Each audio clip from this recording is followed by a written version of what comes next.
श्री कृष्ण गोविंद हरे मुरारे हे नाथ नारायण वासुदेवा। भगवान कृष्ण के बारे में जो श्रीमद् भागवत गीता में हम लोग अब 13वें अध्याय के आज श्लोक नंबर 13 से लेकर के 23 तक का श्लोक में पहले संस्कृत में और बाद में हिंदी में अनुवाद सुनेंगे और 12 तक हमने इसमें कंप्लीट कर लिया है श्लोक वाइज। आप लोगों से निवेदन है कि उसको भी देखें सुने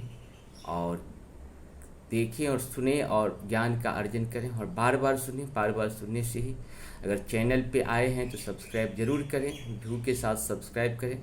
मैं राम नरेश झा आप लोगों की सेवा में लगे रहते हैं। प्रभु की सेवा, मनुष्य की क्या सेवा करना है, प्रभु का ही सेवा है कि वो प्रभु के काम में हम लोग सत्य सनातन में जितना अपना सहयोग देंगे, प्रभु मेरे काम में कहीं न कहीं प्रत्यक्ष परोक्ष रूप से सहयोग देते रहते हैं। ये अनुभव करने का चीज़ है, जो आप क्या अनुभव करते हैं। सत्य कभी दिखता नहीं है, वो अनुभव में अंदर आंतरिक रूप से आपको सब ज्ञान होता रहता है। सत्य जो है आत्मा है और वो आत्मा भी परमात्मा से मिलन होता है। इसीलिए सत्य सनातन एक ही धर्म था, एक ही है और एक ही रहेगा। पृथ्वी के नष्ट होने के बाद भी एक था और बाद में भी वही रहेगा। इसीलिए हम लोग सत्य सनातन के प्रचार प्रसार के लिए कहीं न कहीं सहयोग भी करें, ध्यान भी दें। नमस्कार, शुरू करते हैं। ज्ञेयं यत् प्रोक्ष्यामि यज्ञात्वामृतमश्नुते अनादिमत्परं ब्रह्मण सत्तनासदुच्यते। अर्थात अब मैं तुम्हें ज्ञेय के विषय में बतलाऊंगा, जिसे जानकर तुम नित्य ब्रह्म का आस्वादन कर सकोगी। यह ब्रह्म या आत्मा जो अनादि है और मेरे अधीन है, इस भौतिक जगत की कार्य कारण से परे स्थिति है। सर्वतः पाणिपादं तत्सर्वतो शिशिरो मुखं सर्वतः श्रुतिमल्लोके सर्वमावृत्य तिष्ठति। अर्थात उनके हाथ पाँव, आँख, सिर तथा मुँह तथा उनके कान सर्वत्र हैं। इस प्रकार परमात्मा सभी वस्तुओं में व्याप्त होकर अब स्थित है। सर्वेन्द्रिये गुणाभासः सर्वेन्द्रियविवर्जितम् असक्तं सर्वविज्ञेय निर्गुणं गुणभोक्ता च। अर्थात परमात्मा समस्त इंद्रियों के मूल स्रोत हैं, फिर भी वे इंद्रियों से रहित हैं। वे समस्त जीवों के पालन करता होकर भी अनासक्त हैं।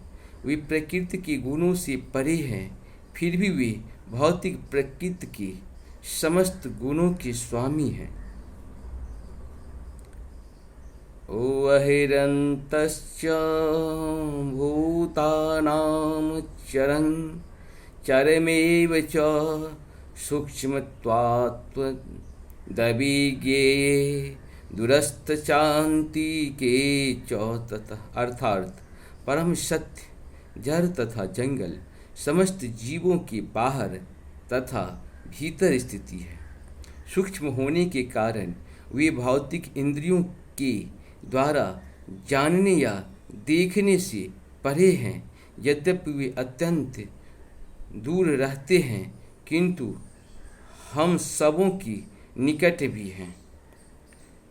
अविभक्त च भूतेषु विभक्तमी च स्थितं भूत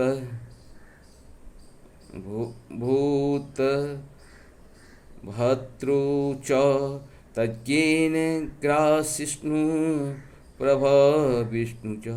अर्थात यद्यपि परमात्मा समस्त जीवों के मध्य विभाजित प्रतीत होता है, लेकिन वह कभी भी विभाजित नहीं है। वह एक रूप से स्थिति है। यद्यपि वह प्रत्येक जीव का पालन करता है, लेकिन यह समझना चाहिए कि वह सबों का संहार करता है और सबों को जन्म देता है। ज्योतिषामपि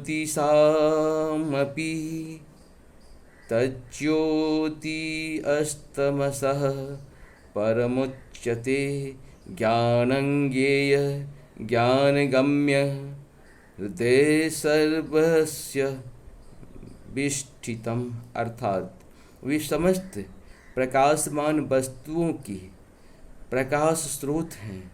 वे भौतिक अंधकार से परे हैं और अगोचर हैं।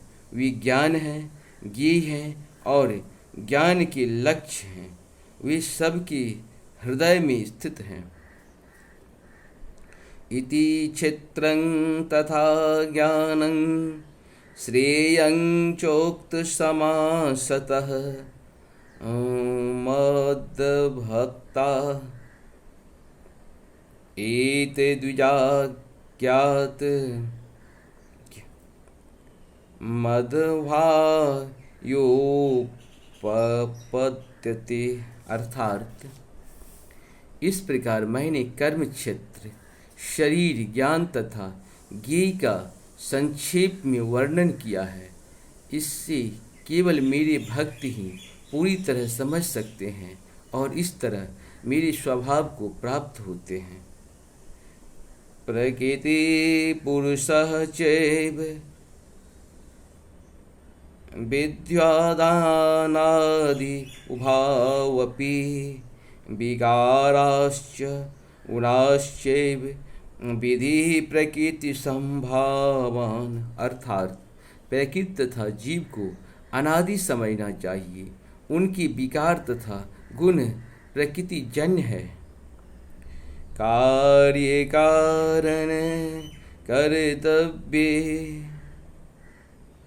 हेतु प्रकृतिरुच्यते पुरुषः सुख दुखानां भोक्तुवे हेतुरुच्यते। अर्थात